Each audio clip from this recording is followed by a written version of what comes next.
সর্বপ্রথম আমি আমার ইষ্টদেব শ্রী শ্রী ঠাকুর অনুকূল চন্দ্রকে প্রণাম জানাই এবং তার কাছে প্রার্থনা করি যে যা কিছু বলার জন্য আমাকে এখানে আদেশ করা হয়েছে তা যেন তিনি বলিয়ে নেন। কিছুক্ষণ আগে বলছিলেন দাদা, কিছুক্ষণ আগে বলছিলেন যে এবার আমি সৌভিক বলবে, আমি জানি না কেন, জানতাম বলতে হবে কিন্তু শুনে না খুব একটা কেমন লাগলো। আস্তে আস্তেও মনে হচ্ছিল এরকম একটা বাজে লাগার একটা সঙ্গের প্রভাব। এতক্ষণ আমি ইউনিভার্সিটিতে ছিলাম, আমার বন্ধুদের সাথে ছিলাম, খুব আড্ডা, খুব ভালোভাবে শোনেন, কোনো সিরিয়াসনেস নেই কিন্তু। হ্যাঁ, আপনাদের সাথে গল্প করছি, আপনাদের ছেলে, হ্যাঁ, তা আড্ডা এসব হচ্ছিল। ওই সঙ্গের মধ্যে থেকে একটা এমন রকম মাইন্ডসেট নিয়েছিলাম, ওর মধ্যে ঠাকুরের কাজ করা, ঠাকুরের জিনিসপত্র নিয়ে আলোচনা করার মধ্যে যে একটা উদ্দীপ্তি থাকে। যেমন সকালবেলা চান করে উঠে যে পবিত্রতা, এটা কিন্তু আমরা সবাই অনুভব করেছি। শ্রী ঠাকুরের কাজ করা বা শ্রী ঠাকুরের সাথে সম্পৃক্ত হয়ে যে কোনো অ্যাক্টিভিটি, তার মধ্যে একটা অদ্ভুত আনন্দ ফিল করা যায়, অদ্ভুত পবিত্রতা, এটা অনেকক্ষণ থাকে। আর ঠিক ছ্যাবলামি আর কি ওই যে পরিস্থিতিতে ছিলাম, একটা বড় ডিফারেন্স ফিল করতে পারছিলাম, একটা টায়ার্ডনেস, একটা অনুতাপ, যে কিরকম একটা ম্যাচ লাগছে। আস্তে আস্তে ভাবছিলাম এই অবস্থায় কি করবো, ঠাকুরের কথা কি বলবো, কি ড্রেসই বা পরে আছি। তারপরে দাদা বললেন যে সৌভিককে বলতে হবে। এই খারাপ লাগার মধ্যে একটা তখন একটা ভালো লাগা কাজ করলো, যে আমি যেই পরিস্থিতিতে থাকি না কেন, তারপরেও যখন বলবো বা কিছু করব, ঠাকুরের কাজে আসবো, সেটা কি গ্রহণীয় হবে? সেটা গ্রহণীয় হবে। কেন জানেন? কারণ কথাটা আমার না, এই মাইকটায় এখানে লাগানো আছে, এক একজন আসছে এসে বলছে, এক একজন আসছে এসে বলছে, মাইকটা কি করছে, সেই আওয়াজটা জোরে করে দিচ্ছে। আমরা যা বলছি এর মধ্যে জীবনীয় যতটুকু আছে সেটা শ্রী শ্রী ঠাকুর অনুকূল চন্দ্রে। সকালবেলা মেঘলা আকাশ, আশেপাশে আলো দেখতে পাচ্ছি কিন্তু সূর্যকে দেখতে পাচ্ছি না। কিন্তু জানবেন যে আলোতে সবকিছু দেখতে পাচ্ছি ওটা সূর্যেরই আলো, কারণ সকালবেলা আলো সূর্যই দেয়। আমরা দেখতে পাচ্ছি না মানে এই না যে তিনি নেই, সূর্যের আলোটাই আমরা দেখছি সবসময়, সবকিছুর মধ্যে পড়ে স্ক্যাটার্ড হয়ে আমাদের চোখে পৌঁছাচ্ছে, সূর্যেরই আলো। তেমন যারা দীক্ষা নেননি, যারা শ্রী শ্রী ঠাকুরকে চেনেন না বা কিছু, এর মানে এই না যে আপনারা শ্রী শ্রী ঠাকুর দ্বারা উপকৃত হচ্ছেন না। একবার ডিএসপি সাহেব ভূমিবাণীতে ঠাকুরের কাছে এসে বলছে, ঠাকুর আপনার কথায় আমি মুগ্ধ, আপনাকে এত ভালোবাসি, আপনার মতো মানুষ হয় না, কিন্তু আপনার এখানে চোর ডাকাত এই সব লোকে ভরা, আপনি ওদের যদি কাইন্ডলি ঢুকতে না দেন তাহলে বেঁচে যায়, তাহলে আমাকে আর বারবার আপনার এখানে স্পাই করতে আসতে হয় না। ঠাকুর তাকিয়ে রয়েছে হা করে, বলে দেখেন কে চোর কে ডাকাত তা আমি কি করে বুঝবো, কিন্তু তারা চোর বলে ডাবের জল কি তাদের কাছে তিতা হয়ে যায়? অফিসার কি রিপ্লাই দেবে? ডাবের জল কি তার কাছে তিতা হয়ে যায়? তখন ঠাকুর বলছেন আপনার অনুশীলন, আপনার স্থান, আপনার আশ্রয় দান একটা ডাবের জলের সাথে তুলনা করছেন, ওটা তো প্রকৃতির দান। তখন শ্রী শ্রী ঠাকুর হা করে চেয়ে রয়েছে, উত্তর দেন। এই উত্তরটা আমাদের বুঝে নিতে হবে, তিনিও সেই বিধাতা, সবার জন্য সমানভাবে খুলে বসে আছে হাত। জগন্নাথের চোখের পলক নেই, হাতের আঙুল নেই, তিনি সবার জন্য হাত বাড়িয়ে আছেন, সবার জন্য চোখ খুলে আছে প্রতি মুহূর্তে। ঠাকুর বলেন তিনি তো হাত বাড়িয়েই আছেন একাল সেকাল সব কালে, তোমার ধরা হয় তখনই ভক্তিতে প্রাণ ঢেলে দেবে। তা আমরা এই যে কথা বলছি সেটা অনেক রকম হতে পারে, আড্ডা হতে পারে, গুরু ভাই আড্ডা কি হয়, ওই গুরু ভাই আড্ডা হতে পারে, গান হতে পারে, বাক হতে পারে, ছড়া হতে পারে, গল্প হতে পারে, সবকিছু যদি উৎসমুখী হয় তখনই সেটা উৎসব হয়ে যায়। আর আমাদের উৎস কি? আমাদের উৎস যদি সূর্য হয়, ডাইরেক্ট সূর্যের দিকে সবসময় তাকানো যায় না, কিন্তু সূর্যের আলোই স্ক্যাটার্ড হয়ে দুনিয়াকে আলোকিত করেছে। আর তখন আমরা জানতে পারি সবকিছু আলোর উৎস তিনি। শ্রী শ্রী ঠাকুর তখন ছোট্ট বাচ্চা, একবার বাড়ি থেকে মায়ের কাছে বকা টকা খেয়ে সকালবেলা বেরোচ্ছেন, প্যান্টে কাদা লেগেছিল বলে, ছোট্ট বাচ্চা ঠাকুর তখন 5 বছর বয়স, বেরিয়ে বাইরে এসে এরকম করে হা করে তাকিয়ে আছে, দেখছে শিশির বিন্দু এরকম ভাবে পড়ে রয়েছে ঘাসের মধ্যে। ওই ছোট্ট ছোট্ট শিশির বিন্দুর এক একটা কণার মধ্যে দিয়ে সূর্যের আলো রিফ্লেক্টেড হয়ে চোখে আসে। ওটা দেখে ভাবলেন যে এই এক একটা শিশির বিন্দুর পুরো সূর্যকে যদি ধারণ করতে পারে, আমরা পরম পিতার সন্তান, আমরা পারি না পরম পিতাকে ধারণ করতে? তাই আমরা যেমন ভাবে যা দিয়ে যা করে হয়ে থাকি না কেন, আমরা যদি তার কাজ করি, তার কথা ভাবি, তার জন্য চিন্তা করি, শর্টে এবং খুব সিম্পলি বলতে গেলে না, তার ধান্দাটা আমার ধান্দা বানাতে হবে। সহজ কথা, আপনারা কি মানছি না মানছি, দুবেলা প্রার্থনা করছি না করছি, এগুলো তো ঠিক আছে, আচার ওয়েতে আমরা ব্যাপারটা বুঝছি, তারা সহজ ওয়েতে আপনি রিলেট করতে পারবেন। আমার মনে হয় আমি আমার বাচ্চার জন্য কেমন ভাবি, দেখবেন অন্যান্য বিষয়ে আমি খুব অফিসিয়াল হয়ে যাই, কিন্তু নিজের বাচ্চার ব্যাপারে খুব একটা নজর রাখা টাইপের প্রবণতা, এটা সেলফিশ প্রবণতা। শ্রী ঠাকুর ওরকম সেলফিশ প্রবণতা চেয়েছে। যখন গল্পে বলে রাধা নদী পার করবে, কৃষ্ণ মাঝি সেজে বসে আছে, গিয়ে নদী পার করার সময় বলছে কত ভাড়া, কৃষ্ণ কায়দা করে বলছে 16 আনা। দর করছে যে না 8 আনা 2 আনা 3 আনা, তো বলছে না আমি 16 আনার নিচে কাজ করি না, বাধ্য হয়ে। ওটা একটা বড় ইয়ের কথা বলা আছে, 16 আনা মানে কমপ্লিটটা একদম, তাকে পুরোটা দিলেই। এখন বলেন তার প্রয়োজন কি আছে, তার কি কিছুর প্রয়োজন আছে আপনি আমি দিলে তার পূর্ণ হবে, তা না, কিন্তু তাকে পুরোটা দেওয়া মানে আমাকেই পুরোটা পাওয়া। তাকে যতটুকু আমরা দিয়েছি আজ অব্দি ততটুকু আমরা পেয়েছি, আজ অব্দি যা যা পেয়েছি ততটুকু তাকে দিয়ে পেয়েছি। হ্যাঁ, আমরা গাছে যতটুকু জল দিয়েছি, যতটুকু গাছের পোষণ করেছি, ততটুকু তেমন তেমন ফল পেয়েছি। তাই তিনি নিজের জন্য চাইছেন না, কিন্তু তিনি সেই আলোতে আলোকিত হয়ে আমার অ্যাটেনশন তাকে দিয়ে আমাকে অ্যাটেন্টিভ করতে চাইছেন।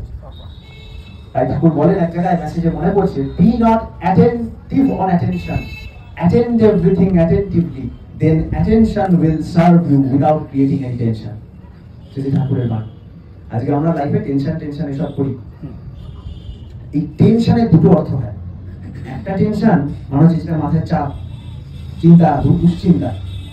আরেকটা টেনশন মানে জানেন টান, টেনসাইল ফোর্স, আমরা বিজ্ঞানে পড়েছি। টেনশন মানে টান, কতটা টান টান। শ্রী ঠাকুর নানা প্রসঙ্গে খুব অসুবিধা হলে আপনারা প্রশ্ন করতে পারেন। হ্যাঁ, আমরা যদি ঠাকুরের কয়েকটা ভাষা এদিক ওদিক শুনে যদি চেপে যাই তাহলে বুদ্ধির বিকাশ হবে না। আর শ্রী ঠাকুর বলেন বুদ্ধির বিকাশের বয়স নেই। ঠাকুর পরম বুড়িদের 3 বছরে ম্যাট্রিক পাস করিয়েছেন। সুইপিং করছে, একবার একজন অফিসার এসেছিলেন ই করতে, সার্ভে করতে, ঠাকুরের ওখানে আশ্রমে রাত্রিবেলা দেখছে, তখন খুব বোম টোম বানানো হতো, ভাবছে ওই বাড়ির মধ্যে বোম বানানো হচ্ছে। সে রাত্রিবেলা উকি মেরে দেখে যে সকালবেলা সুইপিং করছিলেন একজন মা, সে রাত্রে ক্যালকুলাসের অঙ্ক করছে, পঞ্চানন্দার কাছে ক্যালকুলাসের অঙ্ক শিখছে। এই হচ্ছে শ্রী ঠাকুরের বিজ্ঞান, শ্রী ঠাকুরের শিক্ষা। হ্যাঁ, তাই এই যে দাদা বলেন এই মাত্র যে আমরা এখানে এখানে মানে কোনখানে, তার দরবারে, এখানে তার কথা হয়। সে কথা কে বলছে সেটা পরে, আপনি মেসেজটা চিঠিতে পাচ্ছেন না মোবাইলে পাচ্ছেন না সামনে পাচ্ছেন সেটা পরে, কার মেসেজ পাচ্ছেন, ঠাকুরের মেসেজ পাচ্ছেন। আপনারা অনেক স্পিরিচুয়াল মানুষ দেখে মনে হচ্ছে পূজা আচ্ছা করেন, তাই আপনাদের আমার বলতে ইচ্ছা হচ্ছে শ্রীকৃষ্ণ একটা সঙ্গের কথা বলেছিলেন, যে আমাদের পরিবেশে একটা নতুন সঙ্গ আসছে, যে সঙ্গটা সারা জীবনে ছিল কিন্তু এই কলিযুগে যেন সেটা বেশি। সেই সঙ্গটা কেমন তিনি এক্সপ্লেন করছেন। তিনি বলছেন সঙ্গাত সঞ্জায়তে কামা, কামাত ক্রোধ ভিজায়তে, ক্রোধাৎ ভবতি সম্মোহ, সম্মোহাৎ স্মৃতি বিভ্রম, স্মৃতি ভ্রংশাৎ বুদ্ধিনাশা, বুদ্ধিনাশাৎ প্রণশ্যতি। একটা অদ্ভুত সঙ্গ আছে, যে সঙ্গতে পড়লে কাম জাগবে ফার্স্টে। কাম মানে কামনা, যে কোনো কিছু চাই। এই যে আমরা সৎসঙ্গে আছি, একটা কামনা আছে অনেকের, যে আমি পুণ্য লাভ করবো, পুণ্য লাভ করবো, সব কিন্তু লসের দিকে রান করবো। যেমন ফিক্সড ডিপোজিট থেকে টাকা তুলে দিলে প্রথম মনে হয় লাভ, কিন্তু লং টাইমে লোকসানই হয়, তাই না? তেমন খালি শ্রী ঠাকুরকে না দিয়ে আমি নেবো ভাবার প্রবণতাটা মানে আমাদের মন তৈরি হয়। তাই একটা সঙ্গ আছে যেখানে গেলে ফার্স্টে কামনা তৈরি হয়। কামাত ক্রোধ ভিজায়তে, সে কামে যেখানে যেখানে বাধা পড়ে সেখানে সেখানে ক্রোধ সৃষ্টি হয়। ক্রোধাৎ ভবতি, ক্রোধাৎ ভবতি সম্মোহ, এই ক্রোধ থেকে সম্মোহ আসে, সম্মোহ থেকে স্মৃতি বিভ্রম, স্মৃতি বিভ্রম হয়ে যায়, কোনটা ঠিক কোনটা ভুল ভুলে যায়। স্মৃতি ভ্রংশাৎ বুদ্ধিনাশ, বুদ্ধিনাশ হয়ে যায়, বুদ্ধিনাশ থেকে ধ্বংস, বুদ্ধিনাশাৎ প্রণশ্যতি। তার থেকে বহু বছর পর শ্রী ঠাকুরের সাথে এই নিয়ে গল্প হতে হতে শ্রী ঠাকুর একটা সুন্দর সঙ্গের কথা বলছেন, একটা নতুন সঙ্গের কথা বলছেন। বলছে এটা যেমন শ্রীকৃষ্ণের হয় তেমন আরেকটা সঙ্গ আছে। কি সেই সঙ্গটা? তিনি বলছেন সঙ্গাত সঞ্জায়তে শ্রদ্ধা, শ্রদ্ধয়া দৃষ্টি শুদ্ধতা, দৃষ্টি শুদ্ধের হি বিশ্বাস, বিশ্বাসাৎ নির্বিচারিতা, নির্বিচারাৎ ভবেৎ প্রেম, প্রেমাশ্চাত্মা সমর্পণা। আরেকটা সঙ্গ আছে যেখানে কি জাগে ফার্স্টে, যেখানে জাগে শ্রদ্ধা। শ্রদ্ধা আস্তে আস্তে আমাদের দৃষ্টি শুদ্ধি করে। এইভাবে আস্তে আস্তে আত্মসমর্পণে যাওয়ার আগে আমি বলি, এই যে দৃষ্টি শুদ্ধির কথা বলেছি, প্রকৃত দৃষ্টি শুদ্ধি কি? একজন জেলে আটকে পড়ে আছে, তাকে আরেকজন এসে প্রতিদিন খাবার খাওয়াতো, প্রতিদিন খাবার খাওয়াতো, উপকারী করছে তার, কিন্তু আরেকটা পাশে তার চাবিটা পড়েছিল। সে প্রতিদিন খাবার খেয়ে যায়, কিন্তু চাবিটা তাকে দেয় না। এটা কিন্তু দৃষ্টি শুদ্ধি না, এটাও সেবা, কিন্তু এটা কিন্তু একটা অদ্ভুত মাপা এবং কুটিল সেবা। তাকে যদি আমার মুক্ত করতে হয়, আমার কাছেই চাবি আছে, আমি বাইরে আছি, আমার প্রথম দায়িত্ব তাকে ওখান থেকে বের করা। দরকার একদিন না খেতে দেবো, কিন্তু মুক্ত তো হবে। তার মানে শ্রী ঠাকুরের কথা বলে বেড়াচ্ছি, কিন্তু ধান্দা অন্নপূর্ণ করছি। আমি একটা জেলের মধ্যে, একটা অজ্ঞানতার জেলের মধ্যে রেখে আমি খাইয়ে যাচ্ছি, তুমি আমার আন্ডারে থেকে খাও, আমার আন্ডারে থেকে করো। ওটা দেখতে যদি মনে হয় সেবা, আর সেই সেবায় যদি আপনি খুশি হন, তাহলে জানবেন একদিন সেই লোকটা আসা বন্ধ করে দেবে। তখন আপনি কোথায় যাবেন? শ্রী ঠাকুরের মতো ব্যক্তিত্ব যখন আসেন, তিনি খেতে দেন বা না দেন সেটা পরের কথা। জানেন পরম পিতা খাবার জুগিয়ে দেবেন, বিধি তৈরি ওইভাবে। বিধি যেমন অক্সিজেন অ্যাভেলেবেল করে রেখেছেন, বিধি গাছপালা অ্যাভেলেবেল করে রেখেছেন। তিনি এসে ভাষে চাবি দিয়ে আপনাকে খুলে বার করবেন, বলে বৃত্তির থেকে বেরো। সত্তা সচ্চিদানন্দময়, অসৎ নিরোধী সতই। সচ্চিদানন্দের পরিপোষক যা, তাই ধর্ম। ধর্মমূর্ত হয় আদর্শে, আদর্শে দীক্ষা আনে অনুরাগ, অনুরাগ আনে বৃত্তি নিয়ন্ত্রণ। যে বৃত্তির প্রকোপে আমি বেঁধেছিলাম এতদিন, তিনি এসে ফার্স্টে ওই দরজাটা ভাঙবেন। তিনি এমন এমন প্র্যাকটিস দেবেন। কালকেই পড়ছিলাম আলোচনা প্রসঙ্গে বোধহয় 15 খণ্ডে, তিনি বলছেন যে উষা নিশায় মন্ত্র সাধন সামান্য যদি কেউ করতে পারে, এটা কিন্তু একদম তুক হিসাবে তিনি দিচ্ছেন। মাস্টার মিলিন পেজে আমি ছাড়বো, আজকে কালকেই বা আজকের মধ্যে পোস্টটা ছাড়বো। উষা নিশায় মন্ত্র সাধন করবেন, ইষ্টবিধি সকালবেলা বসে করবেন, চলাফেরায় জপ করবেন, যতটুকু সম্ভব তার কথা মানুষকে বলবেন, আর তার চিন্তা নিয়ে যতটা থাকা যায় চলবেন। এইটুকু যদি কেউ করতে পারে, তাদের আপদে পড়ার মুশকিল আছে।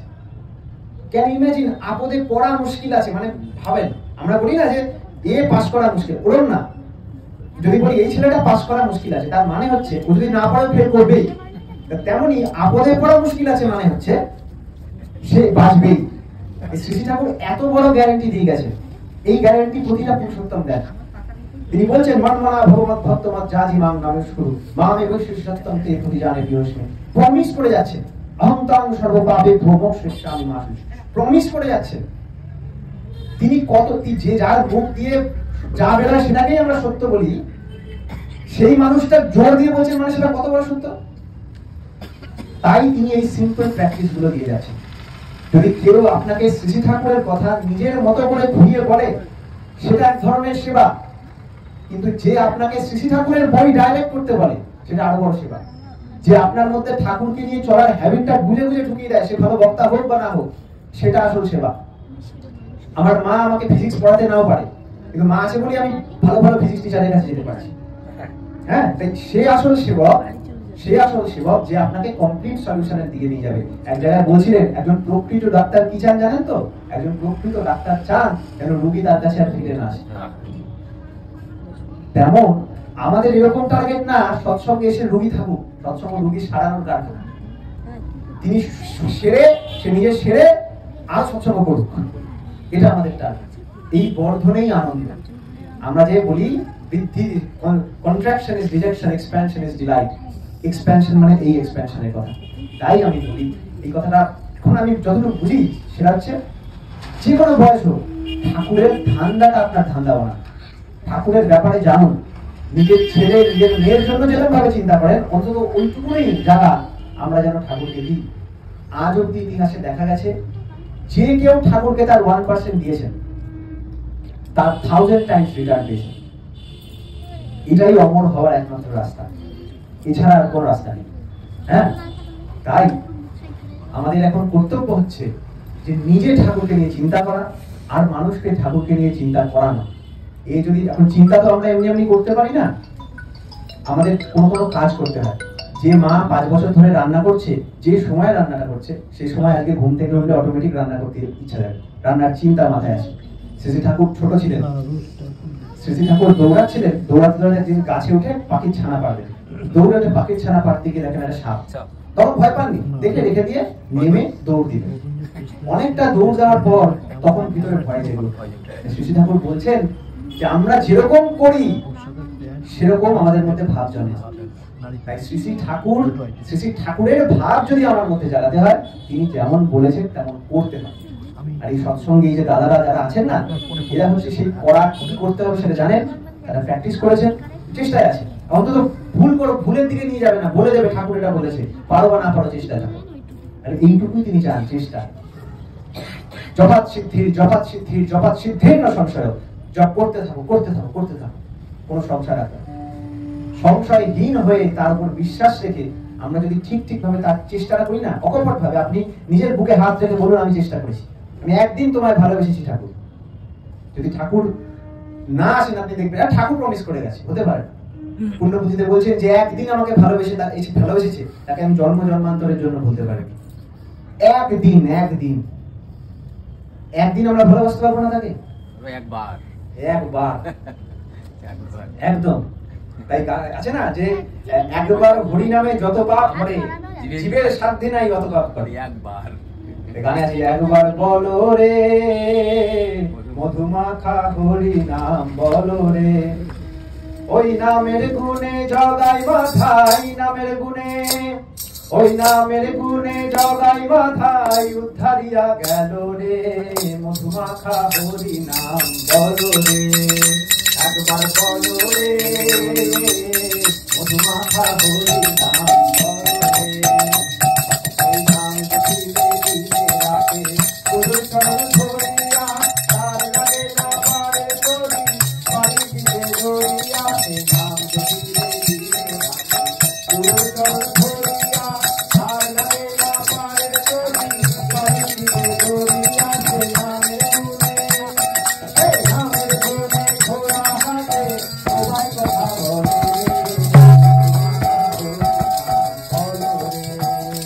একবার বলো রে মধুমাখা হরি